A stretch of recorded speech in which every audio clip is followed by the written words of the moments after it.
Punjabi radio ਜੋ ਐਸੇ ਸੁਣ ਰਹੇ ਸਾਰੇ ਹੀ ਸਰੋਤਿਆਂ ਨੂੰ ਬਲਵਿੰਦਰ ਕੌਰ ਵੱਲੋਂ ਪਿਆਰ ਭਰੀ ਸਤਿ ਸ਼੍ਰੀ ਅਕਾਲ। ਸਰੋਤ ਪ੍ਰੋਗਰਾਮ ਖਬਰ ਤੇ ਨਜ਼ਰ ਪ੍ਰੋਗਰਾਮ ਦੇ ਵਿੱਚ ਸਾਡੇ ਨਾਲ ਹੋਣਗੇ ਬਲਤੇਜ ਪਾਨੂ ਜੀ, ਦੱਸਣਗੇ ਭਾਰਤ ਵਿੱਚ ਪੰਜਾਬ ਦੇ ਵਿੱਚ ਕੀ ਕੁਛ ਚੱਲ ਰਿਹਾ। ਖਬਰਾਂ ਤੇ ਨਜ਼ਰ ਮਾਰਾਂਗੇ। ਖਬਰਾਂ ਤੋਂ ਪਹਿਲਾਂ ਧੰਨਵਾਦ ਸਾਡੇ ਸਪਾਂਸਰ ਦਾ ਜਿਨ੍ਹਾਂ ਨੇ ਇਸ ਪ੍ਰੋਗਰਾਮ ਨੂੰ ਸਪਾਂਸਰ ਕੀਤਾ, ਸਭ ਤੱਕ ਪਹੁੰਚਾਇਆ। ਟਰਕੀਆਨਾ ਇਮੀਗ੍ਰੇਸ਼ਨ ਲਾ ਫਰਮ 4159090503 ਜੈਂਡਰ ਹੋਮ ਲੋਨ ਵਾਲੇ ਮੋਹਨ ਚੀਮਾ ਜੀ 5599052575 ਖਾਲਸਾ ਇੰਸ਼ੋਰੈਂਸ ਏਜੰਸੀ 4082722500 ਗੁਰਦੀਪ ਸਿੰਘ ਵਿਰਦੀ ਕਲੋਵਾ, ਸਤਨਾਮ ਸਿੰਘ ਸ਼ੇਰਗਿੱਲ ਸਰਮਾ, ਮਨਜੀਤ ਸਿੰਘ ਦੀਵਾਨਾ ਫਰਜ਼ਨੋ, ਗੁਰਚਰਨ ਸਿੰਘ ਜੀ ਬੇਕਰਸਫੀਲਡ। ਬਹੁਤ ਬਹੁਤ ਧੰਨਵਾਦ ਕਰਦੇ ਹਾਂ। ਪ੍ਰੋਗਰਾਮਾਂ ਨੂੰ ਸਪਾਂਸਰ ਕਰਦੇ ਹੋ, ਸਭ ਤੱਕ ਪਹੁੰਚਾਉਂਦੇ ਹੋ। ਸਾਡੇ ਨਾਲ ਜੁੜ ਚੁੱਕੇ ਨੇ ਬਲਤੇਜ ਪਾਨੂ। ਸਤਿ ਸ਼੍ਰੀ ਅਕਾਲ, ਸਵਾਗਤ ਹੈ ਜੀ। ਸਤਿ ਸ਼੍ਰੀ ਅਕਾਲ ਜੀ, ਧੰਨਵਾਦ ਜੀ, ਮਿਹਰਬਾਨੀ। ਸਭ ਤੋਂ ਪਹਿਲਾਂ ਗੱਲ ਕਰਦੇ ਹਾਂ ਕਾਂਗਰਸੀਆਂ ਦੇ ਕਾਟੋ ਕਲੇਸ਼ ਦੀ। ਇਸ ਦੇ ਲਈ ਜਿਹੜੀ ਕਮੇਟੀ ਬਣੀ ਆ ਇਸ ਨੂੰ ਨਿਬੇੜਨ ਦੇ ਲਈ, ਉਹ ਕੱਲ੍ਹ ਤੋਂ ਗੱਲਬਾਤ ਸ਼ੁਰੂ ਕਰੂਗੀ। ਕੋ ਇਹਦੇ ਵਿੱਚੋਂ ਗਾਂਧੀ ਪਰਿਵਾਰ ਆਪ ਤਾਂ ਲਾਂਭੇ ਹੋ ਗਿਆ। ਸ਼ਾਇਦ ਉਹ ਇਹ ਸੋਚਦਾ ਕਿ ਕੈਪਟਨ ਨਾ ਵਿਗਾੜੀ ਜਾਵੇ, ਨਾ ਵਿਰੋਧੀਆਂ ਦੇ ਨਾਲ ਵਿਗਾੜੀ ਜਾਵੇ, ਜਾਂ ਉਹਨੂੰ ਇਹ ਲੱਗਦਾ ਕਿ ਇੰਨੇ ਜਿਹੜੇ ਵਿਰੋਧੀ ਨੇ, ਜੇ ਤਾਂ ਇੱਕ ਹੁੰਦਾ ਤੇ ਉਹਦੇ ਨਾਲ ਉਹ ਗੱਲ ਕਰਦੇ, ਇੱਥੇ ਕਿਹਦੇ ਨਾਲ ਗੱਲ ਉਹ ਕਰਨਗੇ। ਨੋ ਡਾਊਟ 3 ਮੈਂਬਰੀ ਜਿਹੜੀ ਕਮੇਟੀ ਆ, ਇਹਦੇ ਵਿੱਚ ਤਕਰੀਬਨ ਤਿੰਨੇ ਹੀ ਸੀਨੀਅਰ ਕਾਂਗਰਸੀ ਆਗੂ ਨੇ। ਹਰੀਸ਼ ਰਾਵਤ ਹੋਰੀ ਮੁੱਖ ਮੰਤਰੀ ਰਹਿ ਚੁੱਕੇ ਨੇ ਉੱਤਰਾਖੰਡ ਦੇ, ਪੰਜਾਬ ਮਾਮਲਿਆਂ ਦੇ ਇੰਚਾਰਜ ਨੇ।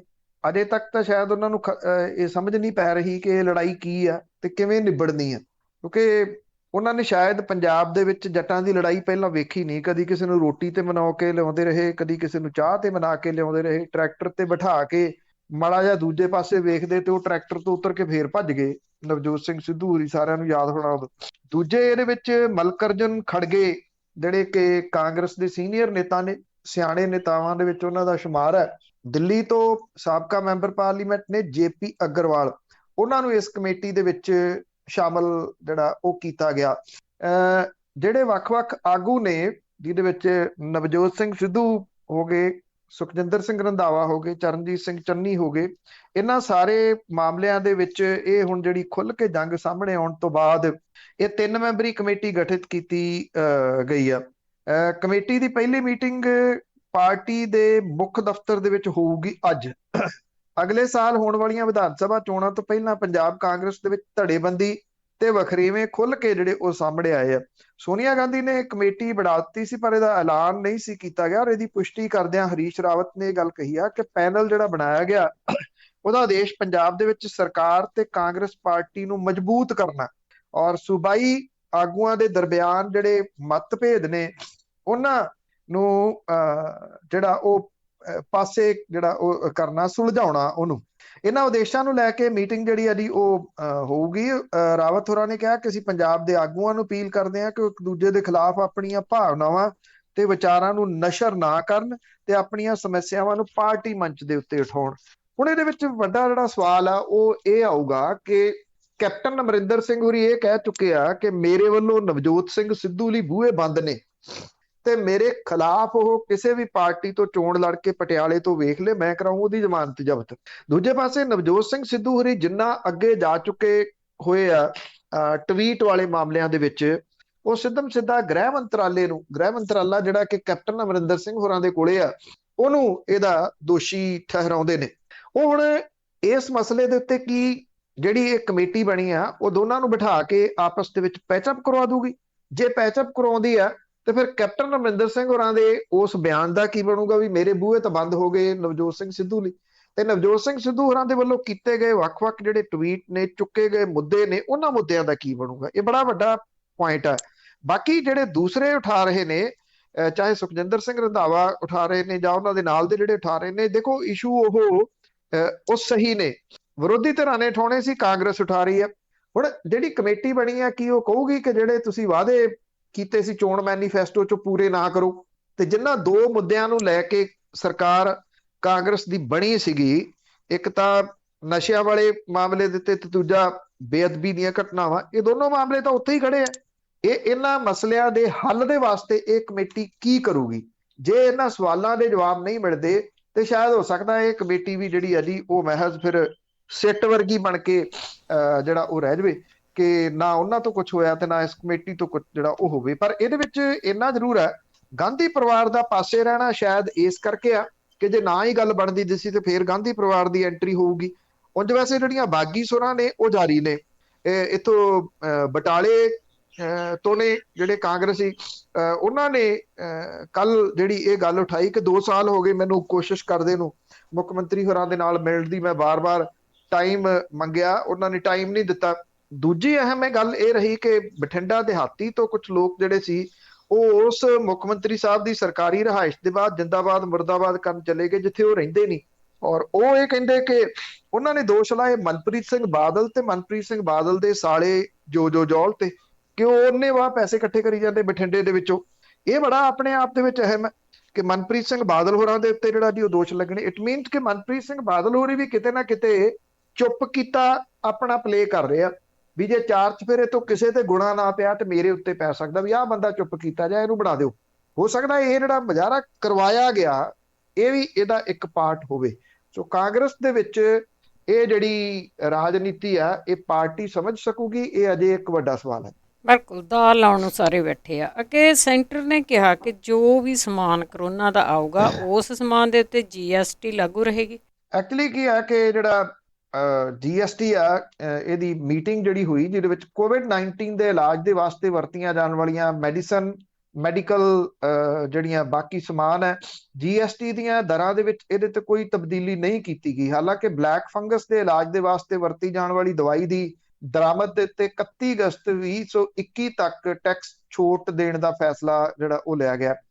ਨਿਰਮਲਾ ਸੀਤਾਰਮਨ ਹੋਰਾਂ ਨੇ GST ਕੌਂਸਲ ਦੀ ਮੀਟਿੰਗ ਤੋਂ ਬਾਅਦ ਇਹ ਗੱਲ ਕਹੀ ਹੈ ਕਿ ਮੈਡੀਕਲ ਚੀਜ਼ਾਂ ਦੇ ਉੱਤੇ ਟੀਕੇ ਤੇ ਟੈਕਸ ਢਾਂਚੇ ਬਾਰੇ ਮੰਤਰੀਆਂ ਦਾ ਸਮੂਹ ਵਿਚਾਰ ਚਰਚਾ ਕਰੂਗਾ। ਔਰ ਵਿੱਤ ਮੰਤਰੀ ਦੀ ਪ੍ਰਧਾਨਗੀ ਦੇ ਹੇਠ GST ਕੌਂਸਲ ਦੀ ਜਿਹੜੀ ਇਹ ਵੀਡੀਓ ਕਾਨਫਰੰਸਿੰਗ ਦੇ ਰਾਹੀਂ ਮੀਟਿੰਗ ਹੋਈ, ਇਹਦੇ ਵਿੱਚ ਸਾਰੇ ਰਾਜਾਂ ਤੇ ਕੇਂਦਰ ਸ਼ਾਸਿਤ ਪ੍ਰਦੇਸ਼ਾਂ ਦੇ ਵਿੱਤ ਮੰਤਰੀ ਤੇ ਨੁਮਾਇੰਦੇ ਜਿਹੜੇ ਉਹ ਸ਼ਾਮਲ ਸੀਗੇ।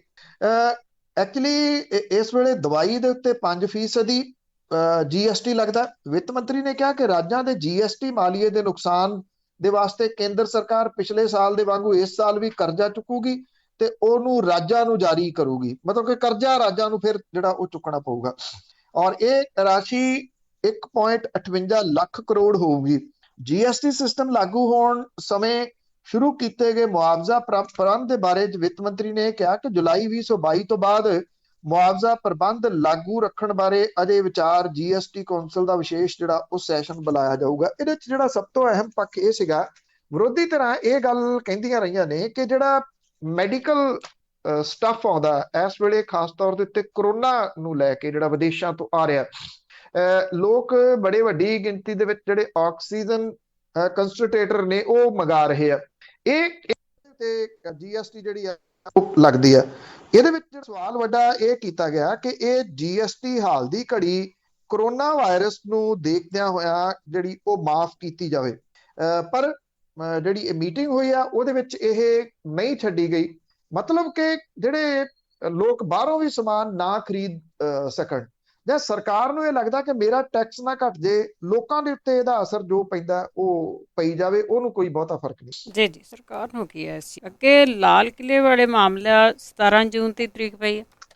ਜਿਹੜੀ ਇਹ ਚਾਰਜ ਸ਼ੀਟ ਪੇਸ਼ ਕੀਤੀ ਗਈ ਸੀ ਉਹਦੀ ਮੈਂ ਵਿਸਥਾਰ ਤੁਹਾਨੂੰ ਦੱਸਿਆ ਸੀਗਾ ਪਿਛਲੇ ਦਿਨੀ। ਔਰ 30 ਹਜ਼ਾਰੀ ਕੋਰਟ ਦੇ ਵਿੱਚ ਗਣਤੰਤਰ ਦਿਵਸ ਹਿੰਸਾ ਦੇ ਮਾਮਲੇ ਦੇ ਵਿੱਚ ਦੀਪ ਸਿੱਧੂ ਤੇ 15 ਹੋਰਾਂ ਦੇ ਖਿਲਾਫ ਇਹ ਜਿਹੜੀ ਚਾਰਜ ਸ਼ੀਟ ਸੀ ਇਹਦੇ ਉੱਤੇ ਨਜ਼ਰਸਾਨੀ ਕੀਤੇ ਜਾਣ ਦੇ ਆਪਣੇ ਹੁਕਮਾਂ ਨੂੰ 17 ਜੂਨ ਤੱਕ ਮੁਲਤਵੀ ਜਿਹੜਾ ਉਹ ਕੀਤਾ। ਮੁੱਖ ਮੈਟਰੋਪੋਲੀਟਨ ਮੈਜਿਸਟ੍ਰੇਟ ਜਿਹੜੇ ਨੇ ਉਹਨੇ ਮਹਾਮਾਰੀ ਰੋਗ ਐਕਟ, ਆਫਤ ਪ੍ਰਬੰਧਨ ਐਕਟ ਤੇ ਆਰਮਜ਼ ਐਕਟ ਤਹਿਤ ਪ੍ਰਵਾਨਗੀ ਦੇ ਸੰਬੰਧਿਤ ਅਧਿਕਾਰੀਆਂ ਤੋਂ ਇਹਦੀ ਅਜੇ ਵੀ ਜਿਹੜੀ ਉਹ ਉਡੀਕ ਹੈ ਕਿ ਉਹ ਇਹਦੇ ਉੱਤੇ ਕੀ ਲਿਖਦੇ ਨੇ। ਪੁਲਿਸ ਨੂੰ ਜਾਂਚ ਦੇ ਅਮਲ ਦੇ ਵਿੱਚ ਤੇਜ਼ੀ ਲਿਆਉਣ ਲਈ ਨਿਰਦੇਸ਼ ਦੇਣ ਵਾਲੇ ਜੱਜ ਨੇ ਮੁਲਜ਼ਮਾਂ ਨੂੰ ਚਾਰਜ ਸ਼ੀਟ ਦੀ ਕਾਪੀ ਦੇਣ ਤੋਂ ਵੀ ਨਾ ਕਰਤੀ। ਹਾਲਾਂਕਿ ਉਹਨਾਂ ਨੂੰ ਅਦਾਲਤ ਦੇ ਵਿੱਚ ਅੰਤਮ ਰਿਪੋਰਟ ਦਾ ਮੁਆਇਨਾ ਕਰਨ ਦੀ ਆਗਿਆ ਜਿਹੜੀ ਉਹ ਦਿੱਤੀ ਗਈ ਹੈ। ਸਰਕਾਰੀ ਵਕੀਲ ਨੇ ਅਦਾਲਤ ਨੂੰ ਇਹ ਕਿਹਾ ਜੀ ਕਿ ਮਨਜ਼ੂਰੀ ਲੈਣ ਦੀ ਪ੍ਰਕਿਰਿਆ ਉਹਨਾਂ ਦੇ ਵੱਲੋਂ ਸ਼ੁਰੂ ਕੀਤੀ ਗਈ ਆ ਤੇ ਛੇਤੀ ਪੂਰੀ ਚਾਰਜ ਸ਼ੀਟ ਜਿਹੜੀ ਆ ਉਹ ਦਾਖਲ ਕੀਤੀ ਜਾਊਗੀ। 3 ਖੇਤੀਬਾੜੀ ਕਾਨੂੰਨਾਂ ਦੇ ਖਿਲਾਫ ਇੱਕ ਟਰੈਕਟਰ ਰੈਲੀ ਦੇ ਦੌਰਾਨ ਪੁਲਿਸ ਦੀ ਝੜਪ ਦੇ ਵਿੱਚ ਇਹ ਲਾਲ ਕਿਲੇ ਦੇ ਵਿੱਚ ਦਾਖਲ ਹੋ ਗਏ ਸੀਗੇ। ਹਾਲਾਂਕਿ ਝੜਪ ਉੱਥੇ ਤਾਂ ਕੋਈ ਨਹੀਂ ਹੋਈ ਜਿੰਨੀਆਂ ਵੀਡੀਓ ਸੀਗੀਆਂ। ਪੁਲਿਸ ਤਾਂ ਕਹਿ ਰਹੀ ਸੀ ਇੱਧਰ ਦੀ ਜਾਣਾ ਤੋਂ ਉੱਥੇ ਜਿਹੜਾ ਉਹ ਗਏ। ਇਹਦੇ ਦੌਰਾਨ ਪੁਲਿਸ ਕਰਮਚਾਰੀ ਜ਼ਖਮੀ ਵੀ ਹੋਏ ਸੀਗੇ ਜੋ ਦੱਸਿਆ ਗਿਆ ਬਾਅਦ ਦੇ ਵਿੱਚ। ਪੁਲਿਸ ਦੀ ਹਿੰਸਾ ਤੋਂ 4 ਮਹੀਨਿਆਂ ਤੋਂ ਬਾਅਦ 17 ਤਰੀਕ ਨੂੰ ਇਸੇ ਮਹੀਨੇ 3244 ਸਫ਼ਿਆਂ ਦੀ ਚਾਰਜ ਸ਼ੀਟ ਦਾਖਲ ਕੀਤੀ ਗਈ ਸੀ। ਦੀਪ ਸਿੱਧੂ, ਜਬਰਜੰਗ ਸਿੰਘ, ਇਕਬਾਲ ਸਿੰਘ, ਮਹਿੰਦਰ ਸਿੰਘ ਖਾਲਸਾ ਸਣੇ 16 ਦੇ ਵਿੱਚੋਂ 14 ਮੁਲਜ਼ਮ ਜਿਹੜੇ ਨੇ ਉਹ ਜ਼ਮਾਨਤ ਦੇ ਉੱਤੇ ਬਾਹਰ ਨੇ ਜੀ। ਅੱਗੇ ਗੱਲ ਕਰਦੇ ਹੈਗੇ ਆ COVID-19 ਦੀਆਂ ਜਿਹੜੀਆਂ ਰੈਸਟ੍ਰਿਕਸ਼ਨਸ ਆ ਉਹਨਾਂ ਦੇ ਨਾਲ ਹੀ ਜੇ ਪਟਿਆਲੇ ਦੇ ਵਿੱਚ ਧਰਨਾ ਉਹ ਸ਼ੁਰੂ ਹੋਇਆ। ਕੋਈ ਇਹ ਜਿਹੜਾ ਪਿਛਲੇ ਦਿਨਾਂ ਤੋਂ ਜਦੋਂ ਇਹ ਧਰਨਾ ਅਨਾਉਂਸ ਕੀਤਾ ਗਿਆ ਸੀ ਤਾਂ ਮੁੱਖ ਮੰਤਰੀ ਹੋਰਾਂ ਨੇ ਇਹ ਗੱਲ ਆਖੀ ਸੀ ਧਰਨਾ ਨਾ ਲਾਇਆ ਜਾਵੇ, ਕਿਉਂਕਿ ਮੁਸ਼ਕਲ ਤਾਂ ਪੰਜਾਬ ਸਰਕਾਰ ਦੇ ਵਾਸਤੇ ਬਣੀ ਹੈ। ਇਹ ਪੰਜਾਬ ਸਰਕਾਰ ਨੂੰ ਲੱਗਦਾ ਸੀ ਕਿ ਕਿਸਾਨ ਸਾਡੇ ਖਿਲਾਫ ਨਹੀਂ ਬੋਲਣ ਲੱਗੇ, ਪਰ ਇਹ ਜਿਹੜਾ ਭਾਰਤੀ ਕਿਸਾਨ ਯੂਨੀਅਨ ਏਕਤਾ ਉਗਰਾਹਾਂ ਉਹਨੇ ਧਰਨਾ ਇਸ ਕਰਕੇ ਲਾਇਆ ਕਿ ਪੰਜਾਬ ਸਰਕਾਰ ਜਿਹੜੀ ਆ ਉਹ ਸਿਹਤ ਸੇਵਾਵਾਂ ਦੇ ਮਾਮਲੇ ਦੇ ਵਿੱਚ, ਪਿੰਡਾਂ ਦੇ ਵਿੱਚ ਸਿਹਤ ਸੇਵਾਵਾਂ ਦੇਣ ਦੇ ਮਾਮਲੇ ਦੇ ਵਿੱਚ ਕੰਪਲੀਟ ਫੇਲ ਹੋਈ ਹੈ। ਇੱਥੇ ਇਹ ਗੱਲ ਜਿਹੜੀ ਰਹੀ ਕਿ ਜਿਹੜਾ ਇਹ ਪਟਿਆਲੇ ਦੇ ਵਿੱਚ 3 ਦਿਨਾਂ ਦਾ ਧਰਨਾ ਜਿਹੜਾ ਸ਼ੁਰੂ ਹੋਇਆ ਜੇਲ੍ਹ ਰੋਡ ਦੇ ਉੱਤੇ ਸਥਿਤ ਪੂਡਾ ਗਰਾਊਂਡ ਦੇ ਵਿੱਚ ਲਾਇਆ ਗਿਆ। ਪਟਿਆਲਾ, ਸੰਗਰੂਰ, ਬਰਨਾਲਾ ਡਿਸਟ੍ਰਿਕਟ ਦੇ ਵੱਡੀ ਗਿਣਤੀ ਦੇ ਵਿੱਚ ਕਿਸਾਨ ਜਿਹੜੇ ਆ ਇੱਥੇ ਸ਼ਾਮਲ ਨੇ।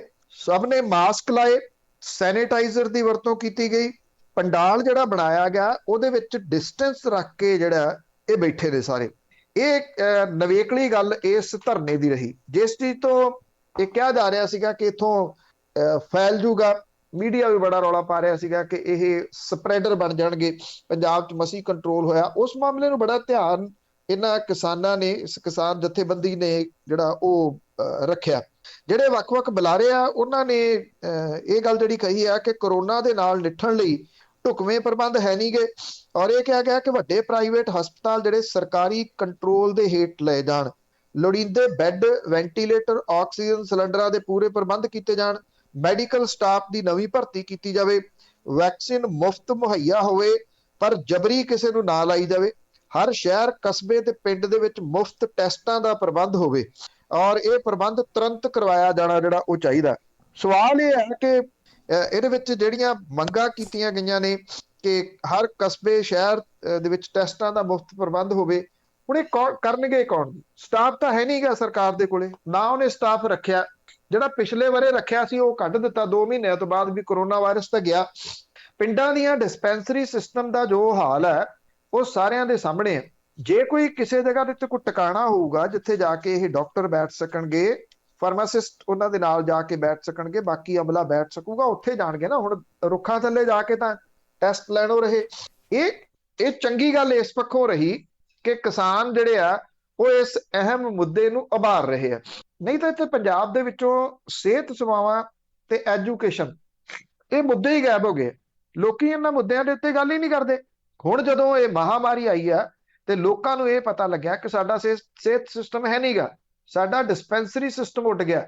ਲੋਕੀ ਧੜਾ ਧੜ ਫੋਟੋਆਂ ਭੇਜਦੇ ਆ ਆਪਣੀਆਂ ਡਿਸਪੈਂਸਰੀਆਂ ਦੀਆਂ। ਆ ਸਾਡੇ ਵੇਖੋ ਪਿੰਡ ਦੇ ਵਿੱਚ ਡਿਸਪੈਂਸਰੀ ਦਾ ਕੀ ਹਾਲ ਹੈ। ਸਾਡੀ ਡਿਸਪੈਂਸਰੀ ਦਾ ਵੇਖੋ, ਇੱਥੇ ਇੰਨੇ ਸਾਲਾਂ ਤੋਂ ਕੋਈ ਡਾਕਟਰ ਨਹੀਂ ਆਇਆ, ਇੱਥੇ ਕੋਈ ਦਵਾਈ ਨਹੀਂ ਹੈਗੀ, ਡਿਸਪੈਂਸਰੀ ਢੱਠੀ ਪਈ ਆ। ਲੋਕਾਂ ਨੂੰ ਚੇਤਾ ਤਾਂ ਆਇਆ ਕਿ ਡਿਸਪੈਂਸਰੀ ਸਿਸਟਮ ਵੀ ਇੱਕ ਹੁੰਦਾ ਸੀਗਾ ਜਿਹੜਾ ਕਿ ਬਹੁਤ ਵੱਡਾ ਹੈਲਪਫੁਲ ਸੀ। ਮੁੱਢਲੀਆਂ ਜਿਹੜੀਆਂ ਜਿਹਨੂੰ ਫਸਟ ਏਡ ਕਹਿੰਦੇ ਆ ਉਹਦੇ ਵਾਸਤੇ ਇਹ ਬਹੁਤ ਜ਼ਿਆਦਾ ਕਾਰਗਰ ਹੁੰਦਾ ਸੀਗਾ। ਪਰ ਲੋਕ ਅਵੇਸਲੇ ਹੋ ਗਏ, ਲੋਕ ਗਲੀਆਂ ਨਾਲੀਆਂ ਦੇ ਚੱਕਰਾਂ ਦੇ ਵਿੱਚ ਵੜ ਗਏ ਔਰ ਲੋਕ ਬਣ ਗਏ ਪਿਛਲੱਗ ਸਿਆਸੀ ਪਾਰਟੀਆਂ ਦੇ। ਉਹਦੇ ਵਿੱਚੋਂ ਇਹ ਜਿਹੜੇ ਅਹਿਮ ਮੁੱਦੇ ਸੀ ਉਹ ਲੋਕਾਂ ਦੇ ਗਾਇਬ ਹੀ ਹੋ ਗਏ। ਘੱਟੋ ਘੱਟ ਇਸ ਕਿਸਾਨ ਯੂਨੀਅਨ ਨੇ ਇਸ ਤਰ੍ਹਾਂ ਦਾ ਧਰਨਾ ਲਾ ਕੇ ਲੋਕਾਂ ਨੂੰ ਇਹ ਤਾਂ ਯਾਦ ਕਰਾਇਆ ਕਿ ਤੁਹਾਡੇ ਲਈ ਸਿਹਤ ਸੇਵਾਵਾਂ ਵੀ ਜ਼ਰੂਰੀ ਨੇ। ਜੀ ਜੀ ਬਿਲਕੁਲ, ਸਿਹਤ ਸੇਵਾਵਾਂ ਦਾ ਤਾਂ ਪੱਠਾ ਬੈਠਾ ਪਿਆ। ਅੱਗੇ ਗੱਲ ਕਰਦੇ ਹਾਂ, ਜਿਹੜੀ ਵਿਵਾਦਤ ਅਰਦਾਸ ਸੀ ਉਸ ਦਾ ਮਾਮਲਾ ਵੀ ਅਕਾਲ ਤਖਤ ਤੇ ਪਹੁੰਚਿਆ। ਦੇਖੋ ਹੁਣ ਅਕਾਲ ਤਖਤ ਤੇ ਤਾਂ ਬਹੁਤ ਕੁਝ ਇਹ ਪਹੁੰਚੀ ਜਾਂਦਾ, ਗਾਂ ਜਿਹੜੇ ਨੇ ਉਹ ਇਹਦੇ ਉੱਤੇ ਕੁਝ ਕਰਨਗੇ ਜਾਂ ਨਹੀਂ, ਇਹ ਵੱਡਾ ਸਵਾਲ ਹੈ। ਬੀੜ ਤਲਾਬ ਦੇ ਵਿੱਚ ਜਿਹੜਾ ਡੇਰਾ ਮੁਖੀ ਦੀ ਰਿਹਾਈ ਤੇ ਪ੍ਰਧਾਨ ਮੰਤਰੀ ਦੇ ਵਾਸਤੇ ਜਿਹੜੀ ਅਰਦਾਸ ਕੀਤੀ ਗਈ ਸੀਗੀ, ਇਹਦੀ ਰਿਪੋਰਟ ਅਕਾਲ ਤਖਤ ਦੇ ਜਥੇਦਾਰ ਗਿਆਨੀ ਹਰਪ੍ਰੀਤ ਸਿੰਘ ਹੋਰਾਂ ਨੂੰ ਸੌਂਪੀ ਗਈ ਹੈ ਔਰ ਇਹ ਜਿਹੜੇ 3 ਮੈਂਬਰੀ ਟੀਮ ਹੈ ਇਹਨਾਂ ਨੇ ਜਾਂਚ ਜਿਹੜੀ ਹੈ ਜੀ ਉਹ ਜ਼ਰੂਰ ਵਧੀਆ ਤਰੀਕੇ ਨਾਲ ਕੀਤੀ, ਇੱਕ ਪ੍ਰੋਫੈਸ਼ਨਲ ਜਿਵੇਂ ਕਰਦੇ ਨੇ ਉਸ ਤਰੀਕੇ ਨਾਲ।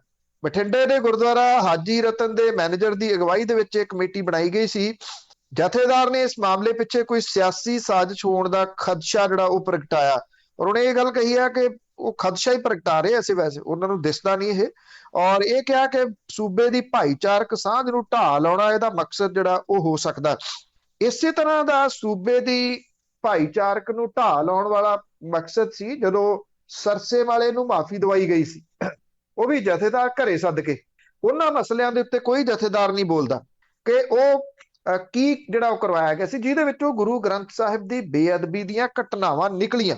ਜਿਹੜਾ ਇੱਥੇ ਜਿਹੜੀ ਇਹ ਕਮੇਟੀ ਮਿਲੀ ਹੈ ਜਾ ਕੇ, ਇਹ ਕਿਹਾ ਗਿਆ ਕਿ ਅਰਦਾਸ ਤੋਂ ਪਹਿਲਾਂ ਉੱਥੋਂ ਦਾ ਭਾਰਤੀ ਜਨਤਾ ਪਾਰਟੀ ਦਾ ਇੱਕ ਜਿਹੜਾ ਕਾਰਕੁਨ ਸੁਖਪਾਲ ਸਰਾਂ ਆ, ਵੈਸੇ ਉਹ ਗੁਰਮੇਲ ਸਿੰਘ ਨੂੰ ਮਿਲਿਆ, ਗ੍ਰੰਥੀ ਨੂੰ, ਤੇ ਕਿਸੇ ਖਾਸ ਮੰਤਵ ਦੇ ਹੇਠ ਇਹ ਅਰਦਾਸ ਦੀ ਵੀਡੀਓ ਬਣਾਈ ਗਈ। ਇੱਕ ਵੀਡੀਓ ਮੋਦੀ ਸਰਕਾਰ ਦੀ ਸ਼ਲਾਘਾ ਨਾਲ ਸੰਬੰਧਿਤ ਹੈ ਤੇ ਦੂਜੀ ਡੇਰਾ ਸਰਸਾ ਦੇ ਮੁਖੀ ਦੀ ਰਿਹਾਈ ਵਾਸਤੇ ਕੀਤੀ ਗਈ ਅਰਦਾਸ ਦੇ ਨਾਲ ਸੰਬੰਧਿਤ ਹੈ। ਇਹ ਕਿਹਾ ਗਿਆ ਕਿ ਸੂਬੇ ਦੀ ਸਰਕਾਰ ਨੂੰ ਇਸ ਮਾਮਲੇ ਦੀ ਡੂੰਘਾਈ ਦੇ ਨਾਲ ਜਾਂਚ ਜਿਹੜੀ ਉਹ ਕਰਨੀ ਚਾਹੀਦੀ ਹੈ, ਔਰ ਸ਼੍ਰੋਮਣੀ ਕਮੇਟੀ ਨੂੰ ਹਦਾਇਤ ਦਿੱਤੀ ਗਈ ਕਿ ਉਹ ਇਸ ਮਾਮਲੇ ਦੇ ਵਿੱਚ ਕਾਰਵਾਈ ਲਈ ਕਾਨੂੰਨੀ ਪੱਖ ਦੇ ਬਾਰੇ ਵਿਚਾਰ ਕਰੇ। ਔਰ ਉਹਨਾਂ ਡੇਰਾਵਾਦ ਨੂੰ ਸਿਆਸੀ ਪਾਰਟੀਆਂ ਦੀ ਪੈਦਾਇਸ਼ ਆਖਿਆ ਜਥੇਦਾਰ ਨੇ। ਇਹ ਵੈਸੇ ਵੱਖਰੀ ਗੱਲ ਹੈ ਕਿ ਜਥੇਦਾਰ ਸਾਹਿਬ ਕਹਿੰਦੇ ਕਿ ਸਿਆਸੀ ਪਾਰਟੀਆਂ ਦੀ ਪੈਦਾਇਸ਼ ਨੇ।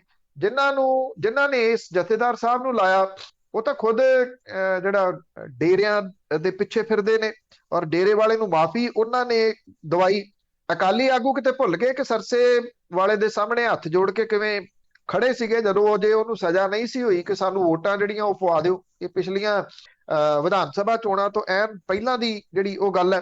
ਇਹ ਜਿਹੜੇ ਪਹੁੰਚੇ ਸੀਗੇ ਜਾਂਚ ਰਿਪੋਰਟ ਲੈ ਕੇ, ਉਹਨਾਂ ਨੇ ਭਾਜਪਾ ਦੇ ਜਿਹੜਾ ਖਿਲਾਫ ਕਾਰਵਾਈ ਮੰਗੀ ਜਥੇਦਾਰ ਤੋਂ। ਸਵਾਲ ਇਹ ਹੈ ਕਿ ਜਥੇਦਾਰ ਸਾਹਿਬ ਜਿਨ੍ਹਾਂ ਦੇ ਨਾਮ ਦੇ ਨਾਲ ਅਜੇ ਵੀ ਅੱਗੇ ਕਾਰਜਕਾਰੀ ਲੱਗਦਾ, ਉਹ ਇੰਨੀ ਜੁਰਤ ਰੱਖਣਗੇ ਕਿ ਉਹ ਭਾਜਪਾ ਦੇ ਕਿਸੇ ਆਗੂ ਨੂੰ ਜਿਹੜਾ ਸੱਦ ਸਕਣ ਤੇ ਉਹਦੇ ਉੱਤੇ ਕਾਰਵਾਈ ਜਿਹੜੀ ਉਹ ਕਰ ਸਕਣ, ਜਿੰਨੀ ਦੇਰ ਤੱਕ ਉਹਨਾਂ ਨੂੰ ਉੱਪਰੋਂ ਹੁਕਮ ਨਹੀਂ ਜਿਹੜਾ ਉਹ ਆ ਜਾਂਦਾ ਕਿ ਇਹਦੇ ਵਾਸਤੇ ਕੀਤਾ ਜਾਵੇ। ਅਕਾਲੀ ਭਾਜਪਾ ਇਸ ਵੇਲੇ ਗੱਠਜੋੜ ਹੈ ਨਹੀਂਗਾ, ਦੁਬਾਰਾ ਬਣਨ ਦੀ ਸੰਭਾਵਨਾ ਬਣ ਸਕਦੀ ਹੈ, ਇਸ ਕਰਕੇ ਉਹਦੇ ਹਿਸਾਬ ਦੇ ਨਾਲ ਜਿਹੜਾ ਜੀ ਉਹ ਰੱਖਿਆ ਜਾਊਗਾ। ਇਹ ਤਾਂ ਸੀਸੀਟੀਵੀ ਕੈਮਰਿਆਂ ਦੀ ਫੁਟੇਜ ਦੇ ਵਿੱਚ ਸਾਰਾ ਕੁਝ ਆ ਗਿਆ, ਨਹੀਂ ਤਾਂ ਅਦਰਵਾਈਜ਼ ਇੱਥੇ ਪੰਜਾਬ ਦੇ ਵਿੱਚ ਦੰਗੇ ਕਰਵਾਉਣ ਦੇ ਵਾਸਤੇ ਕੋਈ ਕਸਰ ਬਾਕੀ ਨਹੀਂ ਇਹਨਾਂ ਨੇ ਜਿਹੜੀ ਉਹ ਛੱਡੀ ਸੀਗੀ। ਠੀਕ ਉਸੇ ਤਰੀਕੇ ਨਾਲ ਜਿਵੇਂ ਗੁਰੂ ਗ੍ਰੰਥ ਸਾਹਿਬ ਦੀ ਬੇਅਦਬੀ ਇੱਥੇ ਹੋਈ ਸੀ, ਉਦੋਂ ਵੀ ਕਸਰ ਕੋਈ ਨਹੀਂ ਸੀ ਛੱਡੀ। ਲੋਕ ਸਿਆਣੇ ਰਹੇ, ਲੋਕਾਂ ਨੇ ਇੱਕ ਦੂਜੇ ਦੇ ਸਿਰ ਜਿਹੜੇ ਸੀ ਉਹ ਨਹੀਂ ਪਾੜੇ, ਨਹੀਂ ਤਾਂ ਅਦਰਵਾਈਜ਼ ਕਿਸੇ ਕਿਸਮ ਦਾ ਵੀ ਘੱਟ ਨਹੀਂ ਸੀ ਜਿਹੜੀ ਉਹ ਕੀਤੀ। ਔਰ ਇਹ ਵੀ ਉਦਾਂ ਹੀ ਕੀਤਾ ਗਿਆ ਜੀ। ਇਹ ਤਾਂ ਸਿਆਣਪ ਨਿਕਲੀ ਇਹਨਾਂ ਲੋਕਾਂ ਦੀ ਕਿ ਇਹਨਾਂ ਨੇ ਇਨਵੈਸਟੀਗੇਸ਼ਨ ਕਰ ਲਈ, ਸੀਸੀਟੀਵੀ ਫੁਟੇਜ ਜਿਹੜੀ ਸੀ ਉਹ ਲੱਭ ਲਈ ਕਿ ਇਹਦਾ ਅਸਲ ਮਕਸਦ ਕੀ ਜਿਹੜਾ ਉਹ ਹੋ ਸਕਦਾ, ਉਹ ਸਾਹਮਣੇ ਆ ਗਿਆ। ਹੁਣ ਗੱਲ ਇਹ ਹੈ, ਇਸ ਮਾਮਲੇ ਦੇ ਉੱਤੇ ਤਾਂ ਜਥੇਦਾਰ ਤੱਕ ਪਹੁੰਚਣੀ ਨਹੀਂ ਸੀ ਚਾਹੀਦੀ। ਪੰਜਾਬ ਦੀ ਸਰਕਾਰ ਦੇ ਵੱਲੋਂ ਇਸ ਮਾਮਲੇ ਦੇ ਉੱਤੇ ਜਿਹੜੀ ਉਹ ਪਰਚਾ ਦਰਜ ਕੀਤਾ ਜਾਣਾ ਚਾਹੀਦਾ ਸੀ। ਗ੍ਰੰਥੀ ਦੇ ਉੱਤੇ ਤਾਂ ਪਰਚਾ ਦਰਜ ਹੋ ਗਿਆ, ਉਹ ਤਾਂ ਅਰੈਸਟ ਉਸੇ ਵੇਲੇ ਹੋ ਗਿਆ, ਪਰ ਸਾਜ਼ਿਸ਼ ਕਰਤਾ ਕੌਣ ਨੇ, ਉਹਦਾ ਮਕਸਦ ਕੀ ਹੈ, ਇਸ ਚੀਜ਼ ਨੂੰ ਪੰਜਾਬ ਸਰਕਾਰ ਨੇ ਜਾਂ ਪੰਜਾਬ ਪੁਲਿਸ ਨੇ ਉੱਥੇ ਹੀ ਛੱਡਤਾ। ਬਿਲਕੁਲ ਜੀ, ਬਸ ਆਮ ਲੋਕਾਂ ਦੇ ਪਿੱਛੇ ਡੰਡਾ ਕੱਢੀ ਤੁਰੇ ਫਿਰਦੇ ਰਹਿੰਦੇ ਆ। ਇਹ ਚੀਜ਼ਾਂ ਤਾਂ ਸ਼ਾਇਦ ਆਪ ਵੀ ਵਿੱਚ ਹੋਣਗੇ। ਇਹ ਅੱਗੇ ਕਰੋਨਾ ਦੀਆਂ ਲਾਸ਼ਾਂ ਦੇ ਨੰਬਰਾਂ ਨੂੰ ਲੈ ਕੇ ਰਾਹੁਲ ਤੇ ਭਾਜਪਾ ਆਮੋ ਸਾਹਮਣੇ। ਦੇਖੋ, ਇਹ ਮਾਮਲਾ ਜਿਹੜਾ ਨਿਊਯਾਰਕ ਟਾਈਮਜ਼ ਨੇ ਉਭਾਰਿਆ ਸੀਗਾ, ਉਸ ਨੂੰ ਜਿਹੜੀ ਕੇਂਦਰ ਦੀ ਸਰਕਾਰ ਹੈ ਉਹ ਮੰਨਣ ਦੇ ਵਾਸਤੇ ਤਿਆਰ ਨਹੀਂ। ਉਹ ਉਹਨੂੰ ਕੱਟਦੀ ਆ, ਉਹ ਕਹਿੰਦੇ ਜੀ ਇਹ ਤੱਥਾਂ ਦੇ ਉੱਤੇ ਆਧਾਰਿਤ ਨਹੀਂ, ਇਹ ਬਿਨਾਂ ਅੰਕੜਿਆਂ ਤੋਂ ਪੇਸ਼ ਕੀਤੀ ਗਈ ਰਿਪੋਰਟ ਹੈ। ਜੇ ਤੱਥਾਂ ਤੇ ਆਧਾਰਿਤ ਨਹੀਂ, ਤੁਸੀਂ ਤੱਥ ਆਪਣੇ ਦੱਸ ਦਿਓ, ਤੁਸੀਂ ਆਪਣੇ ਅੰਕੜੇ ਜਿਹੜੇ ਉਹ ਦੱਸ ਦਿਓ। ਗੁਜਰਾਤ ਤੋਂ ਛਪਣ ਵਾਲੀਆਂ ਉੱਥੋਂ ਦੀ ਭਾਸ਼ਾ ਵਾਲੀਆਂ ਅਖਬਾਰਾਂ, ਮਹਾਰਾਸ਼ਟਰ ਤੋਂ ਛਪਣ ਵਾਲੀਆਂ ਜਿਹੜੀਆਂ ਲੋਕਲ ਭਾਸ਼ਾ ਦੀਆਂ ਰੀਜਨਲ ਲੈਂਗੁਏਜ ਦੀਆਂ ਅਖਬਾਰਾਂ ਨੇ, ਉਹਨਾਂ ਨੇ ਇਹ ਅੰਕੜੇ ਦਿੱਤੇ, ਜਿੱਥੋਂ ਇਹ ਅੰਕੜੇ ਜਿਹੜਾ ਉਹ ਨਿਊਯਾਰਕ ਟਾਈਮਜ਼ ਤੱਕ ਗਏ। ਔਰ ਨਿਊਯਾਰਕ ਟਾਈਮਜ਼ ਨੇ ਬਕਾਇਦਾ ਤੌਰ ਦੇ ਉੱਤੇ ਇਹਨਾਂ ਨੂੰ ਕੋਟ ਕੀਤਾ, ਇਹਨਾਂ ਅਖਬਾਰਾਂ ਨੂੰ। ਰੀਜਨਲ ਅਖਬਾਰਾਂ ਛਾਪ ਰਹੀਆਂ ਨੇ। ਪ੍ਰਧਾਨ ਮੰਤਰੀ ਹੋਰਾਂ ਦਾ ਬਿਆਨ ਕੁਝ ਦਿਨ ਪਹਿਲਾਂ ਦਾ ਸੀਗਾ ਕਿ ਇਹ ਅੰਕੜੇ ਲੁਕੋਏ ਨਾ ਜਾਣ ਤੇ ਇਹ ਦੱਸੇ ਜਾਣ। ਜੇ ਪ੍ਰਧਾਨ ਮੰਤਰੀ ਕਹਿ ਰਹੇ ਆ ਕਿ ਅੰਕੜੇ ਨਾ ਲੁਕੋਏ ਜਾਣ, ਤਾਂ ਇਟ ਮੀਨਸ ਕਿ ਪ੍ਰਧਾਨ ਮੰਤਰੀ ਨੂੰ ਪਤਾ ਹੈ ਕਿ ਅੰਕੜੇ ਲੁਕੋਏ ਜਾ ਰਹੇ ਨੇ, ਉਹਨੂੰ ਨਹੀਂ ਕੋਈ ਕੱਟ ਰਿਹਾ। ਨਿਊਯਾਰਕ ਟਾਈਮਜ਼ ਦੇ ਪਿੱਛੇ ਪੈ ਗਏ। ਇਹ ਤਾਂ ਚਲੋ ਅਮਰੀਕਾ ਦੀ ਅਖਬਾਰ ਆ, ਇੱਥੇ ਹੁੰਦਾ ਤਾਂ ਹੁਣ ਵਿਚਾਰਾ ਐਡੀਟਰ ਹੀ ਬਦਲ ਜਾਂਦਾ। ਕਾਂਗਰਸ ਦੇ ਜਿਹੜੇ ਸਾਬਕਾ ਪ੍ਰਧਾਨ ਤੇ ਕਾਂਗਰਸ ਦੇ ਆਗੂ ਰਾਹੁਲ ਗਾਂਧੀ ਨੇ ਇਸ ਮਾਮਲੇ 'ਚ ਇੱਕ ਪ੍ਰੈਸ ਕਾਨਫਰੰਸ ਕਰਕੇ ਸਰਕਾਰ ਨੂੰ ਘੇਰਿਆ ਔਰ ਦੂਜੀ ਲਹਿਰ ਦੇ ਵਾਸਤੇ ਨਰਿੰਦਰ ਮੋਦੀ ਨੂੰ ਜ਼ਿੰਮੇਵਾਰ ਠਹਿਰਾਉਂਦਿਆਂ ਦੋਸ਼ ਇਹ ਲਾਇਆ ਕਿ ਉਹਨਾਂ ਨੇ ਆਪਣੀ ਜ਼ਿੰਮੇਵਾਰੀ ਨਹੀਂ ਨਿਭਾਈ ਤੇ ਨੌਟੰਕੀ ਕੀਤੀ ਹੈ, ਜਿਹਦੇ ਕਰਕੇ ਇਹ ਹਾਲਾਤ ਪੈਦਾ ਹੋਏ ਨੇ। ਉਹਨਾਂ ਨੇ ਇਹ ਗੱਲ ਕਹੀ ਕਿ ਜੇ ਮੌਜੂਦਾ ਰਫ਼ਤਾਰ ਦੇ ਨਾਲ ਟੀਕਾਕਰਨ ਹੋਇਆ ਤਾਂ ਅੱਗੇ ਤੀਜੀ, ਚੌਥੀ ਤੇ ਪੰਜਵੀਂ ਲਹਿਰ ਵੀ ਆਊਗੀ, ਕਿਉਂਕਿ ਵਾਇਰਸ ਦੀ ਕਿਸਮ ਬਦਲਦੀ ਜਾਊਗੀ। ਰਾਹੁਲ ਗਾਂਧੀ ਨੇ ਇਹ ਗੱਲ ਕਹੀ ਕਿ ਸਰਕਾਰ ਨੂੰ ਕੋਰੋਨਾ ਕਰਕੇ ਹੋਣ ਵਾਲੀਆਂ ਮੌਤਾਂ ਨੂੰ ਲੈ ਕੇ ਝੂਠ ਬੋਲਣ ਦੀ ਥਾਂ ਦੇ ਉੱਤੇ ਦੇਸ਼ ਨੂੰ ਸੱਚਾਈ ਦੱਸਣੀ ਚਾਹੀਦੀ ਹੈ, ਤੇ ਵਿਰੋਧੀ ਧਿਰ ਦੇ ਸੁਝਾਅ ਸੁਣ ਕੇ ਪੂਰੇ ਦੇਸ਼ ਨੂੰ ਨਾਲ ਲੈ ਕੇ ਕੋਰੋਨਾ ਵਾਇਰਸ ਦੇ ਨਾਲ ਨਿਪਟਣ ਦੀ ਰਣਨੀਤੀ ਜਿਹੜੀ ਆ ਉਹ ਬਣਾਉਣੀ ਚਾਹੀਦੀ ਹੈ।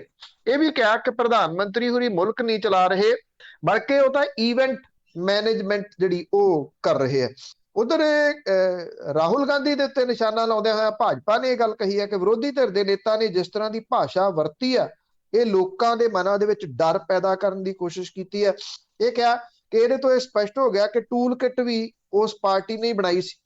ਜਿਹੜੇ ਭਾਜਪਾ ਦੇ ਆਗੂ ਤੇ ਮੰਤਰੀ ਨੇ ਪ੍ਰਕਾਸ਼ ਜਾਵੜੇਕਰ, ਉਹਨੇ ਇਹ ਗੱਲ ਕਹੀ ਹੈ ਕਿ ਪ੍ਰਧਾਨ ਮੰਤਰੀ ਦੇਸ਼ ਦੀ ਜਨਤਾ ਦੇ ਨਾਲ ਮਿਲ ਕੇ ਕੋਰੋਨਾ ਮਹਾਮਾਰੀ ਦਾ ਸਾਹਮਣਾ ਕਰ ਰਹੇ ਆ, ਤੇ ਰਾਹੁਲ ਗਾਂਧੀ ਸਰਕਾਰ ਦੀਆਂ ਕੋਸ਼ਿਸ਼ਾਂ ਲਈ ਨੌਟੰਕੀ ਸ਼ਬਦ ਦੀ ਵਰਤੋਂ ਕਰ ਰਹੇ ਆ। ਉਹਨਾਂ ਨੇ ਕਿਹਾ ਕਿ ਦੇਸ਼ ਤੇ ਲੋਕਾਂ ਦਾ ਅਪਮਾਨ ਹੈ ਤੇ ਅਜਿਹੇ ਸ਼ਬਦਾਂ ਦੀ ਵਰਤੋਂ ਅਸੀਂ ਨਹੀਂ ਕਰਾਂਗੇ। ਉਹਨਾਂ ਨੇ ਇਹ ਕਿਹਾ ਕਿ ਤੁਹਾਡਾ ਬਿਆਨ ਦੇਖ ਕੇ ਇਹ ਗੱਲ ਪੱਕੀ ਹੋ ਗਈ ਹੈ ਕਿ ਟੂਲ ਕਿੱਟ ਤੁਹਾਡੇ ਵੱਲੋਂ ਬਣਾਈ ਗਈ ਸੀ।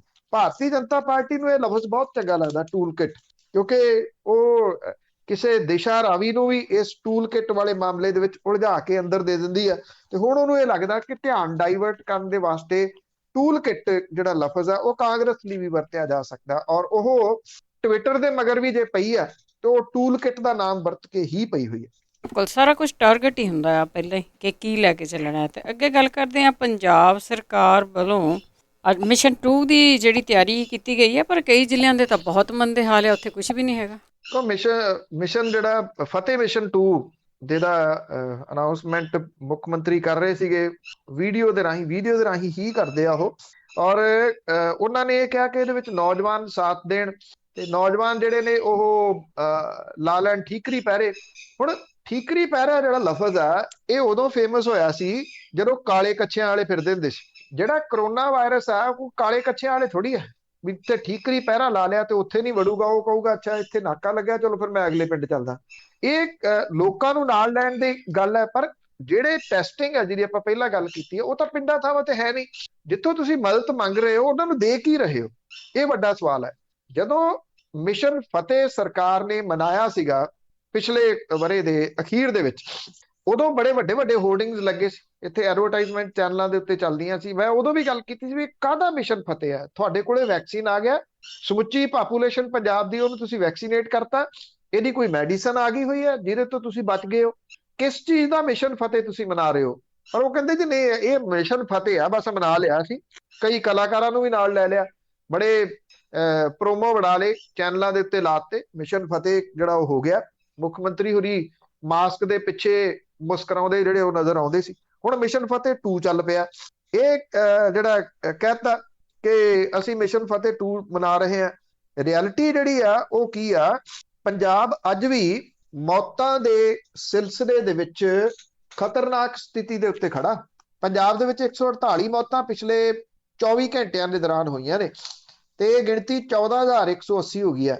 ਜਿਹੜੀ ਡੈਥ ਰੇਸ਼ੋ ਆ ਪੰਜਾਬ ਦੀ ਉਹ ਮੁਲਕ ਭਰ ਦੇ ਵਿੱਚੋਂ ਸਭ ਤੋਂ ਜ਼ਿਆਦਾ ਹੈ। ਔਰ ਇੱਥੇ ਜਿਹੜੇ ਕਈ ਡਿਸਟ੍ਰਿਕਟ ਨੇ ਉਹਨਾਂ ਦੇ ਵਿੱਚ ਜਿਹੜਾ ਉਹ ICU ਬੈੱਡ ਹੈ ਨਹੀਂ, ਵੈਂਟੀਲੇਟਰ ਜਿਹੜੇ ਉਹ ਹੈ ਨਹੀਂ ਗੇ। 2.5% ਦੀ ਡੈਥ ਰੇਸ਼ੋ ਦੇ ਨਾਲ ਪੰਜਾਬ ਸਿਖਰ ਤੇ ਆ, 14,188 ਮੌਤਾਂ ਹੋ ਚੁੱਕੀਆਂ ਨੇ। ਸਰਕਾਰ ਨੇ ਅਜੇ ਵੀ ਹਸਪਤਾਲਾਂ ਦੀ ਖਸਤਾ ਹਾਲ ਸਥਿਤੀ ਦੇ ਮਾਮਲੇ ਤੇ ਕੋਈ ਸਬਕ ਨਹੀਂ ਸਿੱਖਿਆ। ਪੰਜਾਬ ਕੋਵਿਡ-19 ਰਿਸਪੌਂਸ ਰਿਪੋਰਟ ਦੇ ਅਨੁਸਾਰ ਰਾਜ ਦੇ ਵਿੱਚ ਪਿਛਲੇ ਸਤੰਬਰ ਦੇ ਮੁਕਾਬਲੇ ICU ਬੈੱਡ ਵਧੇ ਨੇ, ਪਰ ਅੱਜ ਵੀ 5 ਡਿਸਟ੍ਰਿਕਟ ਇਸ ਤਰ੍ਹਾਂ ਦੇ ਨੇ ਜਿਨ੍ਹਾਂ ਦੇ ਵਿੱਚ ਇੱਕ ਵੀ ICU ਬੈੱਡ ਹੈ ਨਹੀਂਗਾ। 6 ਜ਼ਿਲ੍ਹਿਆਂ ਦੇ ਵਿੱਚ 8 ਤੋਂ ਵੀ ਘੱਟ ICU ਬੈੱਡ ਨੇ। ਇਹਨਾਂ 11 ਜ਼ਿਲ੍ਹਿਆਂ ਦੇ ਵਿੱਚ 15,700 ਐਕਟਿਵ ਕੇਸ ਨੇ। ਕੋਰੋਨਾ ਦੇ ਕਰਕੇ 4294 ਲੋਕਾਂ ਦੀ ਮੌਤ ਜਿਹੜੀ ਇਹਨਾਂ ਜ਼ਿਲ੍ਹਿਆਂ ਦੇ ਵਿੱਚ ਹੋ ਚੁੱਕੀ ਹੈ। 11 ਦੇ ਵਿੱਚੋਂ 4 ਜ਼ਿਲ੍ਹਿਆਂ ਦੇ ਵਿੱਚ ਪੰਜਾਬ ਸਰਕਾਰ ਦੇ 7 ਮੰਤਰੀ ਆਉਂਦੇ ਆ। 11 ਜਿਹੜੇ ਡਿਸਟ੍ਰਿਕਟ ਨੇ ਜਿਨ੍ਹਾਂ 'ਚ ਹੈ ਨਹੀਂ ਕੁਝ, ਉਹਨਾਂ 4 ਜ਼ਿਲ੍ਹਿਆਂ ਦੇ ਵਿੱਚੋਂ ਪੰਜਾਬ ਦੇ 7 ਮੰਤਰੀ ਆਉਂਦੇ ਆ। ਕੋਰੋਨਾ ਕਾਲ ਦੇ ਦੌਰਾਨ 5 ਜ਼ਿਲ੍ਹਿਆਂ ਦੇ ਵਿੱਚ 2235 ਮਰੀਜ਼ਾਂ ਦੀ ਮੌਤ ਹੋ ਚੁੱਕੀ ਹੈ, ਤੇ ਇੱਥੇ ਸਿਰਫ 2 ਦੇ 977 ਬੈੱਡ ਜਿਹੜੇ ਆ ਉਹ ਅਵੇਲੇਬਲ ਨੇ। ਔਰ ਜਿਹੜਾ ਪੰਜਾਬ ਸਰਕਾਰ ਦੇ ਜਿਹੜੇ ਅੰਕੜੇ ਆ ਉਹ ਇਹ ਸਾਰੀ ਕਹਾਣੀ ਜਿਹੜੀ ਆ ਉਹ ਦੱਸ ਰਹੇ ਆ ਕਿ ਜਦੋਂ ਥਰਡ ਸਟੇਜ ਦੇ ਉੱਤੇ ਜਾਂਦਾ ਉਹਦਾ ਕੋਈ ਇੰਤਜ਼ਾਮ ਹੀ ਨਹੀਂ ਹੈਗਾ। ਗੁਰਦਾਸਪੁਰ ਜ਼ਿਲ੍ਹੇ ਦੇ ਫਤਿਹਗੜ੍ਹ ਚੂੜੀਆਂ ਤੋਂ ਤ੍ਰਿਪਤਰਿੰਦਰ ਸਿੰਘ ਬਾਜਵਾ, ਦੀਨਾਨਗਰ ਤੋਂ ਅਰੋੜਾ ਚੌਧਰੀ, ਡੇਰਾ ਬਾਬਾ ਨਾਨਕ ਤੋਂ ਸੁਖਜਿੰਦਰ ਸਿੰਘ ਰੰਧਾਵਾ, ਫਿਰੋਜ਼ਪੁਰ ਤੋਂ ਗੁਰੂ ਹਰਸਹਾਏ ਤੋਂ ਰਾਣਾ ਗੁਰਮੀਤ ਸਿੰਘ, ਸੰਗਰੂਰ ਦੇ ਮਲੇਰਕੋਟਲਾ ਤੋਂ ਰਜੀਆ ਸੁਲਤਾਨਾ, ਸੰਗਰੂਰ ਤੋਂ ਵਿਜੇਂਦਰ ਸਿੰਗਲਾ, ਰੋਪੜ ਜ਼ਿਲ੍ਹੇ ਦੇ ਚਮਕੌਰ ਸਾਹਿਬ ਤੋਂ ਚਰਨਜੀਤ ਸਿੰਘ ਚੰਨੀ ਪੰਜਾਬ ਦੇ ਵਿੱਚ ਮੰਤਰੀ ਨੇ।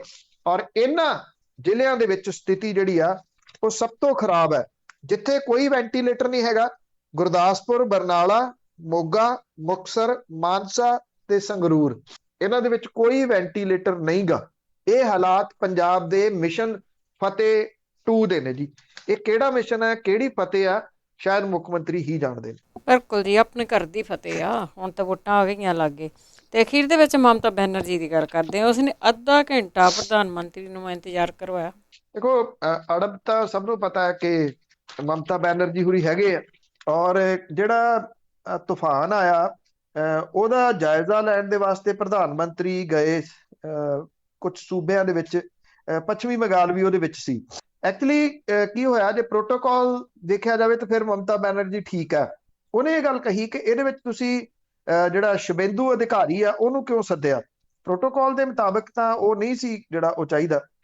ਔਰ ਉਹ ਮਹਿਜ਼ ਉੱਥੋਂ ਇੱਕ MLA ਆ ਜਿਹੜਾ ਬਣਿਆ ਹੋਇਆ, ਮੁੱਖ ਮੰਤਰੀ ਜਾਂ ਉਹਦਾ ਅਮਲਾ ਜਿਹੜਾ ਉੱਥੇ ਚਾਹੀਦਾ ਸੀਗਾ। ਤੇ ਇੱਥੇ ਫਿਰ ਪੱਛਮੀ ਬੰਗਾਲ ਦੇ ਜਿਹੜੇ ਮੁੱਖ ਮੰਤਰੀ ਨੇ ਉਹਨਾਂ ਨੇ ਮਮਤਾ ਬੈਨਰਜੀ ਹੁਰੀ ਉਹ ਇੱਥੇ ਅੱਧਾ ਘੰਟਾ ਲੇਟ ਪਹੁੰਚੇ। ਔਰ ਇਹ ਸਿਆਸੀ ਰੰਗਤ ਲੈ ਗਿਆ ਸਾਰਾ ਮਾਮਲਾ। ਪ੍ਰਧਾਨ ਮੰਤਰੀ ਦੇ ਨਾਲ ਬੈਠਕ ਦੇ ਵਿੱਚ ਤ੍ਰਿਣਮੂਲ ਛੱਡ ਕੇ ਭਾਜਪਾ ਦੇ ਵਿੱਚ ਆਏ ਸ਼ੁਭੇਂਦੂ ਅਧਿਕਾਰੀ ਤੇ ਰਾਜਪਾਲ ਜਗਦੀਪ ਧਨਖੜ ਮੌਜੂਦ ਸੀ। ਰਾਜਪਾਲ ਕਾਹਦੇ ਨੇ, ਉਹ ਤਾਂ ਭਾਰਤੀ ਜਨਤਾ ਪਾਰਟੀ ਦੇ ਹੀ ਇੱਕ ਬੁਲਾਰੇ ਨੇ, ਜਿਸ ਤਰੀਕੇ ਦੇ ਨਾਲ ਉਹ ਵਿਚਰਦੇ ਨੇ। ਮਮਤਾ ਬੈਨਰਜੀ ਤੇ ਚੀਫ ਸੈਕਟਰੀ ਅਲਪਨ ਬੰਦੋਪਾਧਿਆਏ ਉਸ ਉੱਥੇ ਮੌਜੂਦ ਸੀਗੇ ਉਸ ਜਿਹੜਾ ਬਿਲਡਿੰਗ ਦੇ ਵਿੱਚ, ਪਰ 30 ਮਿੰਟ ਤੱਕ ਬੈਠਕ ਦੇ ਵਿੱਚ ਨਹੀਂ ਪਹੁੰਚੇ। ਦੇਰ ਦੇ ਆਉਣ ਤੋਂ ਬਾਅਦ ਮਮਤਾ ਨੇ ਜਿਹੜਾ ਤੂਫਾਨ ਦੇ ਉੱਤੇ ਇੱਕ ਰਿਪੋਰਟ ਪ੍ਰਧਾਨ ਮੰਤਰੀ ਨੂੰ ਦਿੱਤੀ। ਫਿਰ ਮਮਤਾ ਤੇ ਉਹਦੇ ਅਫਸਰ ਇਹ ਕਹਿ ਕੇ ਚਲੇ ਗਏ ਕਿ ਉਹਨਾਂ ਦੀ ਦੂਸਰੀ ਜਗ੍ਹਾ ਦੇ ਉੱਤੇ ਕੋਈ ਜ਼ਰੂਰੀ ਮੀਟਿੰਗ ਹੈ। ਕੇਂਦਰ ਸਰਕਾਰ ਨੇ ਦੇਰ ਰਾਤ ਚੀਫ ਸੈਕਟਰੀ ਬੰਦੋਪਾਧਿਆਏ ਨੂੰ ਰਾਜ ਤੋਂ ਰਿਲੀਵ ਕਰਕੇ ਕੇਂਦਰ ਦੇ ਵਿੱਚ ਰਿਪੋਰਟ ਕਰਨ ਦੇ ਆਦੇਸ਼ ਦੇ ਦਿੱਤੇ ਆ, ਕਿਉਂਕਿ ਜਿੱਥੇ ਉਹਨਾਂ ਦਾ ਜ਼ੋਰ ਚੱਲਦਾ ਸੀ ਉੱਥੇ ਚਲਾ ਲਿਆ ਉਹਨਾਂ ਨੇ। ਮਮਤਾ ਸਰਕਾਰ ਨੇ 3 ਮਹੀਨੇ ਦਾ ਉਹਨੂੰ ਐਕਸਟੈਂਸ਼ਨ ਦਿੱਤਾ ਔਰ ਕੇਂਦਰ ਨੇ ਉਹਨੂੰ ਸੋਮਵਾਰ ਨੂੰ ਦਿੱਲੀ ਦੇ ਵਿੱਚ ਰਿਪੋਰਟ ਕਰਨ ਦੇ ਵਾਸਤੇ ਕਹਿਤਾ। ਔਰ ਤ੍ਰਿਣਮੂਲ ਸੰਸਦ ਜਿਹੜੇ ਨੇ ਸੁਖੇਂਦੂ ਸ਼ੇਖਰ, ਉਹਨੇ ਇਹ ਕਿਹਾ ਕਿ ਬੰਗਾਲ ਦੀ ਜਨਤਾ ਨੇ ਭਾਜਪਾ ਨੂੰ ਚੋਣਾਂ ਦੇ ਵਿੱਚ ਸਬਕ ਸਿਖਾਇਆ, ਇਸ ਕਰਕੇ ਕੇਂਦਰ ਦੀ ਸਰਕਾਰ ਇਸ ਤਰ੍ਹਾਂ ਦੇ ਆਦੇਸ਼ ਜਿਹੜੇ ਉਹ ਜਾਰੀ ਕਰ ਰਹੀ ਹੈ। ਜਦੋਂ ਕਿ ਮਮਤਾ ਬੈਨਰਜੀ ਨੇ ਇਹ ਗੱਲ ਜਿਹੜੀ ਕਹੀ ਆ ਕਿ ਮੈਂ ਨੁਕਸਾਨ ਦੀ ਰਿਪੋਰਟ ਦੇ ਦਿੱਤੀ, 20,000 ਕਰੋੜ ਰੁਪਏ ਦਾ ਪੈਕੇਜ ਮੰਗਿਆ, ਫਿਰ ਉਹਨਾਂ ਤੋਂ ਪਰਮਿਸ਼ਨ ਲੈ ਕੇ ਮੈਂ ਇਸ ਮੀਟਿੰਗ ਦੇ ਵਿੱਚੋਂ ਨਿਕਲ ਗਈ। ਔਰ ਇਹ ਕਿਹਾ ਜਾਂਦਾ ਹੈ ਕਿ ਸ਼ੁਭੇਂਦੂ ਅਧਿਕਾਰੀ ਦੇ ਇਸ ਮੀਟਿੰਗ ਦੇ ਵਿੱਚ ਹੋਣ ਕਰਕੇ ਮਮਤਾ ਬੈਨਰਜੀ ਹੁਰੀ ਔਖੇ ਸਨ, ਇਸੇ ਕਰਕੇ ਉਹਨਾਂ ਨੇ ਟੋਟਲੀ ਇਗਨੋਰ ਕੀਤਾ ਪ੍ਰਧਾਨ ਮੰਤਰੀ ਨੂੰ ਤੇ ਉਹਨਾਂ ਦੀ ਮੀਟਿੰਗ। ਬਿਲਕੁਲ ਜੀ, ਬਿਲਕੁਲ। ਬਹੁਤ ਕੁਝ ਨਿਕਲੂਗਾ, ਹਜੇ ਬਹੁਤ ਕੁਝ ਆਲੇ ਦੁਆਲੇ ਇਸ ਦੇ ਉੱਤੇ ਪੋਲਿਟਿਕਸ ਹੋ ਰਹੀ ਆ। ਬਹੁਤ ਬਹੁਤ ਧੰਨਵਾਦ ਬਲਤੇਜ। ਮਿਹਰਬਾਨੀ ਜੀ, ਧੰਨਵਾਦ ਜੀ, ਸਤਿ ਸ਼੍ਰੀ ਅਕਾਲ ਜੀ। ਤੇ ਸ਼ਰੋਤੇ ਸਨ ਬਲਤੇਜ ਪੰਨੂ ਜੀ ਸਾਡੇ ਨਾਲ ਜੁੜਦੇ ਨੇ, ਕਰਦੇ ਨੇ ਖਬਰਾਂ। ਇਸੇ ਦੇ ਨਾਲ ਸਾਡਾ ਅੱਜ ਦਾ ਬੁਲੇਟਿਨ ਇੱਥੇ ਸਮਾਪਤ। ਬਲਵਿੰਦਰ ਕੌਰ ਵੱਲੋਂ ਆਪ ਸਭ ਨੂੰ ਹੀ ਪਿਆਰ ਭਰੀ ਸਤਿ ਸ਼੍ਰੀ ਅਕਾਲ।